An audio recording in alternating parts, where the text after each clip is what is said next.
Look, I want to say this as simply as I can.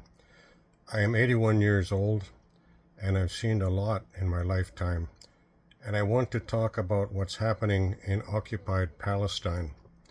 It's not complicated. A people, the Palestinians, have lived on that land for centuries. They're being driven out, killed, starved, and shut behind walls by a state that calls itself Israel.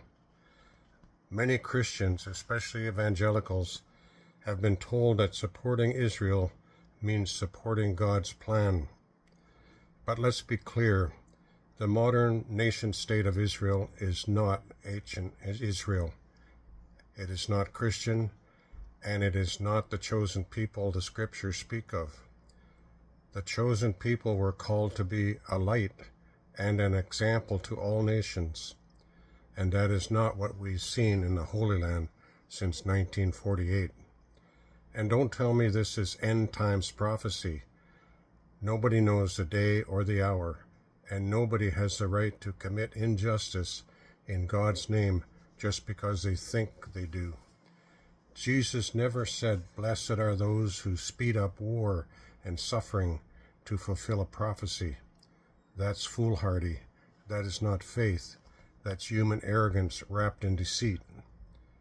Israel is a political state built on military power, land theft, and walls. That is empire, not holiness.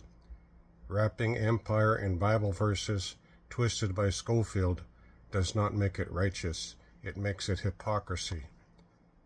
God does not bless injustice.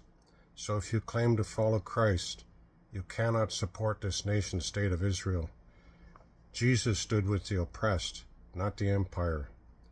He flipped tables in the temple, called out hypocrisy, and said, "What you do to the least of these, you do to me." And he said, if you harm one child, it would be better for you to be thrown into the sea with a millstone around your neck. He stood up against empire, and it was empire, together with the religious know-it-alls, that crucified him.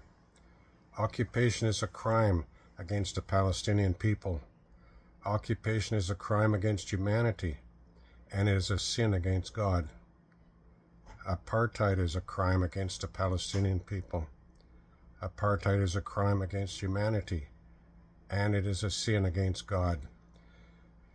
Ethnic cleansing is a crime against Palestinian people. Ethnic cleansing is a crime against humanity, and it is a sin against God. I am not calling for violence.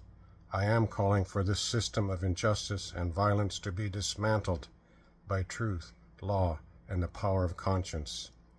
We are witnessing a brutal rogue state, and it must be dismantled, not defended. Silence is not an option. Stand up, speak out, and act.